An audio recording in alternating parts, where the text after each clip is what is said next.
In the heart of rural Tennessee, where the rolling hills glowed under the amber light of dusk, stood Stone Creek Correctional Facility, a women's prison nestled among oak trees and quiet country roads. From the outside, it was a picture of order, a place where justice was served and safety was promised. But whispers in the small town of Willow Bend told a darker tale. Secrets buried behind the prison's barbed wire fences, where the women locked inside faced horrors no one dared speak of aloud. In Willow Bend, Sheriff Sarah Bennett was a name that carried weight. A no-nonsense woman with piercing blue eyes and a reputation for being tough as nails, Sarah had risen from a troubled childhood in a trailer park to become the youngest sheriff in county history. She was a local legend, someone who'd faced down drug dealers and petty criminals with the same grit she'd used to claw her way out of poverty.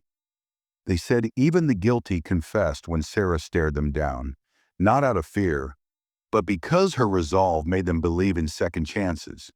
She was a protector, a champion for the underdog, always ready to fight for what was right. But no one, not even Sarah, could have predicted the night that would test her courage and change her life forever. One chilly October morning, Sarah sat in her office at the sheriff's station, sipping black coffee and skimming the local paper. The headlines were mundane: homecoming game scores, a new diner opening on Main Street, until Deputy Tom Riley burst through the door, his face pale. Tom, a soft-spoken man who cooked meals for the inmates at Stone Creek, leaned in close and whispered, "Sheriff, something's wrong at the prison. Real wrong." Sarah set her mug down, her gut tightening. "Spit it out, Tom. What's going on?"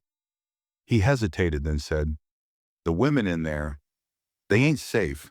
They're being hurt, used, by the guards." Sarah's blood ran cold. "You're saying the guards are abusing the inmates? Who, Tom? Name names." Tom's voice shook. "It's the warden, Sheriff. Warden Roy Tucker, and some of his men. They do it at night when the world's asleep. The women are too scared to talk." Sarah leaned back, her mind racing. She'd visited Stone Creek just last week, walked the halls, talked to the inmates. Not one had hinted at this. "Why didn't they say anything?" she demanded. Tom's eyes dropped. "They're terrified, Sheriff. The guards threaten them, say they'll make their lives hell if they speak up. I saw it myself, but I was too scared to say anything until now. I'm telling you because I know you'll do something." Sarah's jaw clenched. She'd spent her life fighting for the voiceless. Kids like she'd been, women like those locked in Stone Creek. "Thank you, Tom," she said, her voice steady but burning with resolve. "I'll handle this." That evening, Sarah drove her pickup to Stone Creek, the gravel crunching under her tires. The prison looked calm under the moonlight, its walls hiding the truth.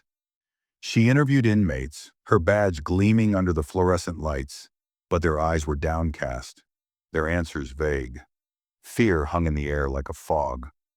Sarah realized they'd never open up, not with guards watching their every move.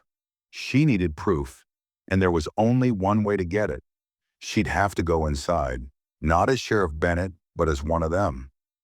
On the night of October 18th, under a starless sky, Sarah slipped into Stone Creek disguised as an inmate. She wore a faded jumpsuit, her hair tucked under a scarf, a hidden camera and microphone pinned to her collar. The prison was a maze of shadows at 2 a.m.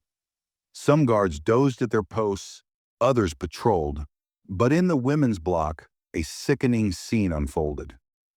Guards laughed as they forced inmates to dance or humiliated them with degrading tasks. Sarah's heart pounded, but she stayed focused, her camera capturing every moment. A guard named Jake, a burly man with a sneer, spotted her. "Hey, you're new. What's your name?" Sarah kept her voice low. "Emma. Got here this morning. They say I stole from a gas station, but I didn't." Jake and another guard, Mike, chuckled. "They all say that. Emma, huh? Kind of funny name for a thief. Come on, rub my shoulders. Been a long shift." Sarah stiffened. I'm just here to serve my time, not to be your servant. Jake's smile vanished. You don't get it, do you? You do what we say, or you'll wish you were never born. An older inmate, her face lined with years of hardship, whispered to Sarah, just do it, honey. They'll hurt you if you don't.